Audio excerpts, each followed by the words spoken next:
नाक से खून बहने को नक्सिर फूटना या मेडिकल की भाषा में इसे एपिस्टेक्सिस कहा जाता है। यह कोई बीमारी तो नहीं है, लेकिन यह नाक में या शरीर में किसी बीमारी की तरफ इंगित करता है। यूं तो नाक से खून बहना ज़्यादा गंभीर समस्या नहीं है, परंतु यदि लगातार नाक से खून बह रहा है या बार बार खून बह रहा है तो यह किसी गंभीर समस्या की तरफ भी संकेत हो सकता है। तो आज के इस वीडियो में हम नाक से खून निकलने के कारण एवं इसके इलाज के बारे में बात करेंगे। तो सबसे पहले हम बात करते हैं कि नाक से खून बहना किन कारणों से होता है। तो यह समस्या किसी भी मौसम में हो सकती है, लेकिन ज़्यादातर गर्मी में ज़्यादा होती है, क्योंकि गर्मी के मौसम में गर्म हवा के कारण से नाक की जो श्लेष्मा झिल्ली है वो सूख जाती है। वो सूखने के कारण से वहाँ पर छोटी छोटी ब्लड वेसल्स होती है वो टूट जाती है, और टूटने के कारण से वहाँ से ब्लड जो है वो निकल सकता है और नाक से खून आ सकता है। दूसरा, साइनस जो है उसमें इन्फेक्शन के कारण, जिससे साइनोसाइटिस कहते हैं, तो उसके कारण से भी नाक से खून आ सकता है। एक नाक में चोट लगने के कारण से या जोर से नाक को साफ करने के कारण या नाक के अंदर उंगली या कुछ और चीज़ डालने के कारण से क्या होगा कि वहाँ की ब्लड वेसल्स जो है वो डैमेज हो जाती है, और डैमेज होने के कारण से भी नाक से खून आ सकता है। इसके अलावा नाक में कोई समस्या है, जैसे कि राइनाइटिस की समस्या है, जिसमें नाक जो है उसकी श्लेष्मा झिल्ली में सूजन आ जाती है उसके कारण से, या डीएनए जिसको डिविएटेड नेजल सेप्टम कहा जाता है, जिसमें नाक का जो सेप्टम है उसमें विकृति हो जाती है उसके कारण से, या नाक में कोई बाहरी वस्तु जो है वो चली जाती है, वो फंस जाती है, या कोई कीट जो है वो चला जाता है, तो उससे भी ब्लड वेसल्स डैमेज हो सकती है और ब्लीडिंग हो सकती है। इसके अलावा नाक के अंदर कैंसर या ट्यूमर बन गया है या फंगल का संक्रमण हो गया, उसके कारण से भी हो सकता है। एक अत्यधिक मात्रा में नेजल स्प्रे जो होते हैं उसका इस्तेमाल करने के कारण, क्योंकि नेजल स्प्रे के कारण से नाक की म्यूकस मेम्ब्रेन जो होती है वो ड्राई हो जाती है, मतलब सूख जाती है, और सूखने के कारण से उसमें इरिटेशन के कारण से ब्लड वेसल्स डैमेज हो सकती है और ब्लीडिंग हो सकती है। इसके अलावा शरीर में किसी प्रकार की कोई समस्या है, जैसे कि हीमोफीलिया, जो कि एक प्रकार का रक्त की बीमारी होती है, जिसमें रक्त के अंदर थक्का जो होता है वो नहीं बन पाता और उसके कारण से ब्लीडिंग हो सकती है।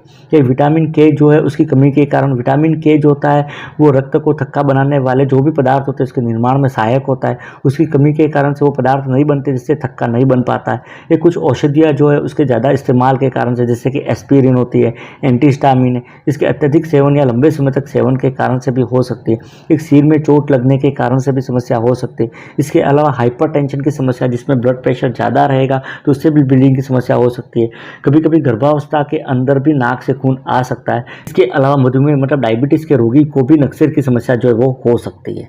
अब बात करते हैं नाक से खून आने के प्रकार। तो नाक से खून जो है वो दो प्रकार का होता है। एक तो एंटीरियर होता है। एंटीरियर जो है वो सामान्य प्रकार का होता है। इसमें क्या होता है कि नाक के अंदर की सतह की जो ब्लड वेसल्स होती है वो फट जाती है, और फटने के कारण से खून आने लगता है। यह ज़्यादा गंभीर नहीं होता है और इसको आसानी से बंद किया जा सकता है। ज़्यादातर बच्चे जो होते हैं उनमें या यंग एडल्ट जो होते हैं उनमें होने की संभावना ज़्यादा रहती है।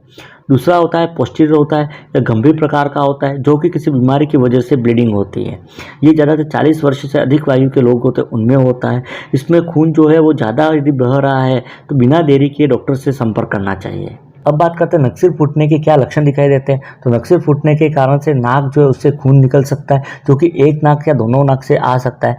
कभी कभी यही खून जो है वो मुंह में जा सकता है और उसके कारण से मुंह में दिखाई दे सकता है, या कभी कभी व्यक्ति जो होता है उस खून को निगल लेता है और निगलने के कारण से उसको उल्टी हो सकती है, और उल्टी के साथ भी ब्लड जो है वो आ सकता है। इसके अलावा अत्यधिक खून बहने के कारण से रोगी का बीपी जो होता है, ब्लड प्रेशर, वो कम हो जाता है, और वो कम होने के कारण से वो बेहोश भी हो सकता है। तो इन लक्षणों से आप नक्सिर जो उसकी पहचान कर सकते हैं। बात करते हैं नाक में खून बहने पर आपको क्या करना है। यदि नाक में खून बहता है तो आपको घबराना नहीं है और शांत होना है, और शांत होने के बाद एक कुर्सी के ऊपर बैठ जाना है, और कुर्सी पर बैठने के बाद सिर जो है उसको आगे की तरफ झुका लेना है, और सिर को आगे झुकाने के बाद हाथ जो है उसके अंगूठे उंगली की सहायता से नाक जो है उसका जो सॉफ्ट पोर्शन जो होता है उसको 5 से 10 मिनट तक दबा के रखना है।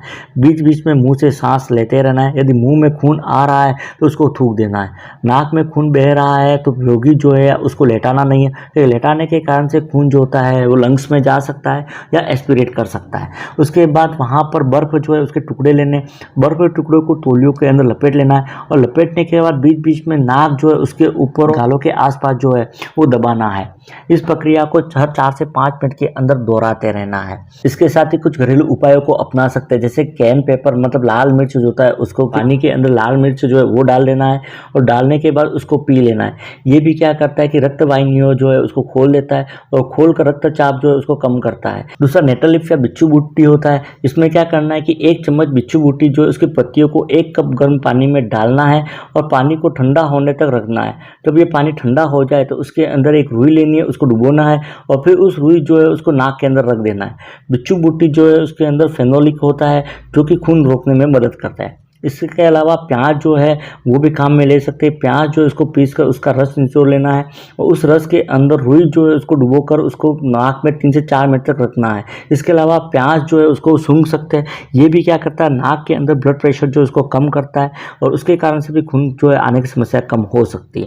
दोस्तों, नाक से खून आने पर घबराना नहीं है, बल्कि धैर्यपूर्वक घरेलू उपाय जो है उसको अपनाना है। फिर भी यदि नाक से खून बहना बंद नहीं होता है तो बिना देरी किए तुरंत ही डॉक्टर से संपर्क करना है। डॉक्टर जो है वो नाक की गहराई से जांच करते हैं और जांच करके इसका कारण जो है उसका पता लगाते हैं और कारण पता लगाकर उसका उपचार करते हैं। आवश्यकता पड़ने पर इसमें नेक्जल पैकिंग जो है वो की जाती है। इसके अलावा सिल्वर नाइट्रेट जो है वो भी काम में लिए जाते हैं। इसके अलावा इलेक्ट्रिक करंट जो है उसके द्वारा या लेजर थेरेपी जो है उसके माध्यम से भी इसका उपचार किया जाता है। दोस्तों, ये था नक्सेरिया एपिस्टैक्सिस। हेल्थ से जुड़े हुए और वीडियो देखने के लिए चैनल को सब्सक्राइब कीजिए। Thank you.